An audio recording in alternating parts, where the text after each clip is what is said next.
nama aku Nabila Putri. Aku di sini sebagai dubbingnya. Oke, aku akan menceritakan asal mula kerajaan Samudra Pasai. Nama kelompokku ada anggota yang pertama, Aji Bayu Mubarok. Yang kedua ada Deja Astanah Ataulah. Yang ketiga ada Muhammad Aditya Rega Saputra. Yang keempat Muhammad Zaki Rasya Pratama. Dan yang kelima adalah saya, Nabila Putri. Asal mula kerajaan Samudra Pasai. Kerajaan Samudra Pasai terletak di Aceh dan merupakan kerajaan Islam pertama di Indonesia. Kerajaan ini didirikan oleh Meuro Silu pada tahun 1267 Masehi. Bukti-bukti arkeologi keberadaan kerajaan ini adalah ditemukannya makam raja-raja Pasai di kampung Geuduk, Aceh Utara. Makam ini terletak di dekat bangunan pusat kerajaan Samudra di desa Baungri, kecamatan Samudra, sekitar 17 km sebelah timur Lok Seu Mai. Masa kejayaan dan kemunduran kerajaan Samudra Pasai. Pada masa jayanya, Samudra Pasai merupakan pusat perniagaan penting di kawasan itu.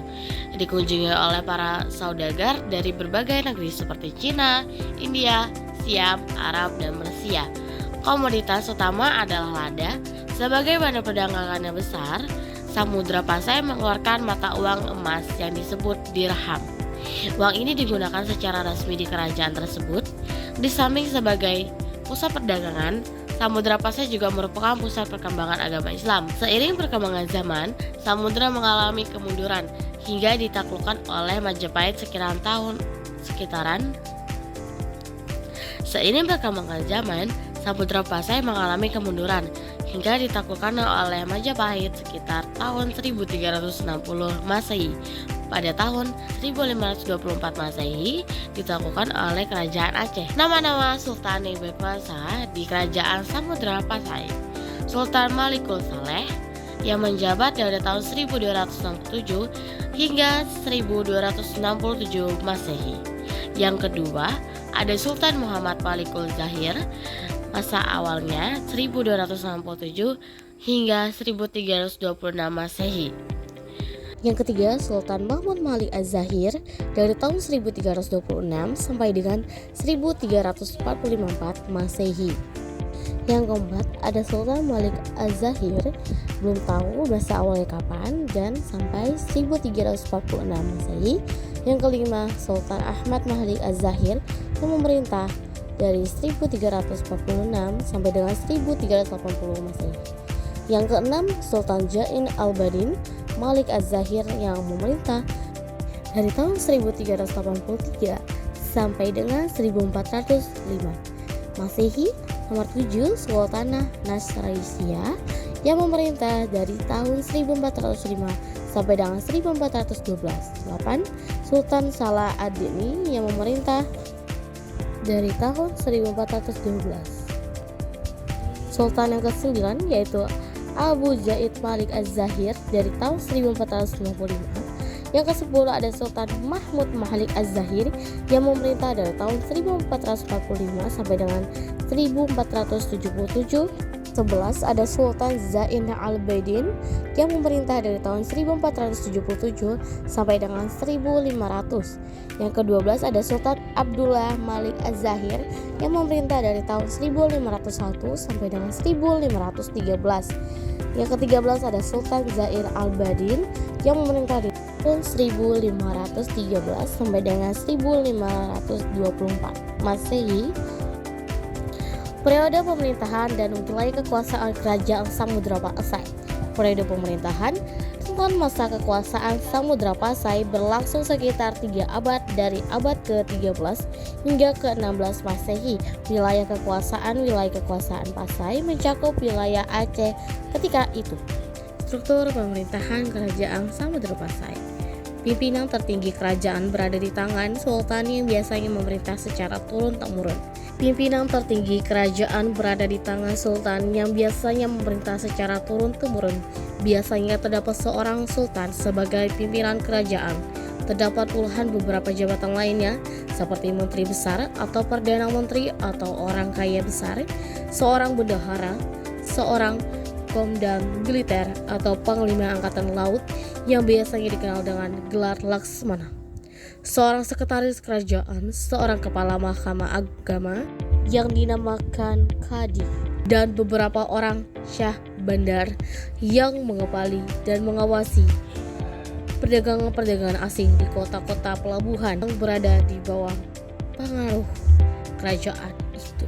Biasanya para syah bandar ini juga menjabat sebagai penghubung antara sultan dan pedagang-pedagang asing.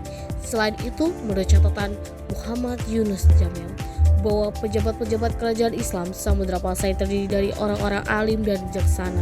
Adapun nama-nama dan jabatan-jabatan mereka adalah sebagai berikut. Yang pertama, Seri Kaya Syahidin Ghiyasidun. Yang pertama, Seri Kaya Syahidin Ghiyasidin sebagai Perdana Menteri.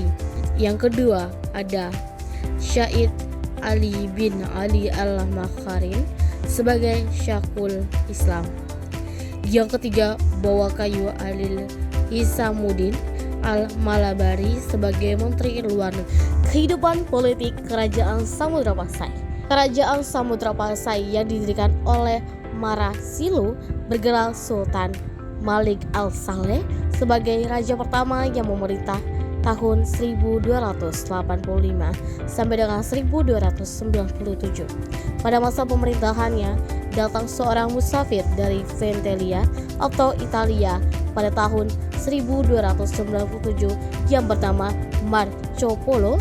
Melalui catatan perjalanan Marco Polo lah, maka dapat diketahui bahwa Raja Samudra Pasai bergelar Sultan setelah Sultan Malik al-Saleh wafat. Maka pemerintahannya digantikan oleh keturunannya yaitu Muhammad yang bergelar Sultan Malik At-Tahir I tahun 1297 sampai dengan 1326. Pengganti dari Sultan Muhammad adalah Sultan Ahmad yang juga bergelar Sultan Malik Al-Tahir II dari tahun 1326 sampai dengan 1348 Masehi. Pada masa ini, pemerintahan Samudra Pasai berkembang pesat dan terus menjalin hubungan dengan kerajaan-kerajaan Islam di India maupun Arab. Bahkan melalui catatan kunjungan Ibnu Battuta, seorang utusan dari Sultan Delhi tahun 1345, dapat diketahui Samudra Pasai merupakan pelabuhan yang penting dan istananya disusun dan diatur secara India dan patihnya bergelar Amir. Pada masa selanjutnya, pemerintahan Samudra Pasai tidak banyak diketahui karena pemerintahan Sultan Zainal Abidin yang juga bergelar Sultan Malik Al-Tahir III kurang begitu jelas. Menurut sejarah Melayu, kerajaan Samudra Pasai diserang oleh kerajaan Siam. Dengan demikian, karena tidak adanya data sejarah yang lengkap, maka runtuhnya Samudra Pasai tidak diketahui secara jelas. Kehidupan sosial budaya Kerajaan Samudra Pasai. Telah disebutkan bahwa Pasai merupakan kerajaan besar, pusat perdagangan dan perkembangan agama Islam. Sebagai kerajaan besar, di kerajaan ini juga berkembang suatu kehidupan yang menghasilkan karya tulis yang baik. Sekelompok minoritas kreatif berhasil memanfaatkan huruf Arab yang dibawa oleh agama Islam untuk menulis karya mereka dalam bahasa Melayu. Inilah yang kemudian disebut sebagai bahasa Jawi dan hurufnya disebut Arab Jawi. Di antara karya tulis tersebut adalah Hikayat Raja Pasai atau HRP. Sebagian awal teks ini diperkirakan ditulis sekitaran tahun 1360 Masehi. HRP menandai dimulainya perkembangan sastra Melayu klasik di bumi Nusantara. Bahasa Melayu tersebut kemudian juga digunakan oleh Syekh Abdurrauf Al-Syingkili untuk menulis buku-bukunya. Sejalan dengan itu juga berkembang ilmu tasawuf. Di antara buku tasawuf yang diterjemahkan ke dalam bahasa Melayu adalah Durul Al-Manzum karya Maulana Abu Ishaq Kitab ini kemudian diterjemahkan ke dalam bahasa Melayu oleh Makhdum Patakan atas perintah dari Sultan Malaka. Informasi di atas menceritakan sekulimit peran yang telah dimainkan oleh Samudra Pasai dalam posisinya sebagai pusat tamadun Islam di Asia Tenggara pada masa itu. Kehidupan ekonomi kerajaan Samudra Pasai dengan letaknya yang strategis, maka Samudra Pasai berkembang sebagai kerajaan maritim dan bandar transito. Dengan demikian, Samudra Pasai menggantikan peran Sriwijaya di Selat Malaka. Kerajaan Samudra Pasai memiliki hegemoni atau pengaruh atas pelabuhan-pelabuhan penting di Pedie, Perlak, dan lain-lain. Samudra Pasai berkembang pesat pada masa pemerintahan Sultan Malik Al-Tahir II. Hal ini juga sebagai dengan keterangan Ibnu Battulah. Komoditi perdagangan dari samudra yang penting adalah lada, kapur barus, dan emas. Dan untuk kepentingan perdagangan sudah dikenal uang sebagai alat tukar, yaitu uang emas yang dinamakan pandeuraham atau dirham.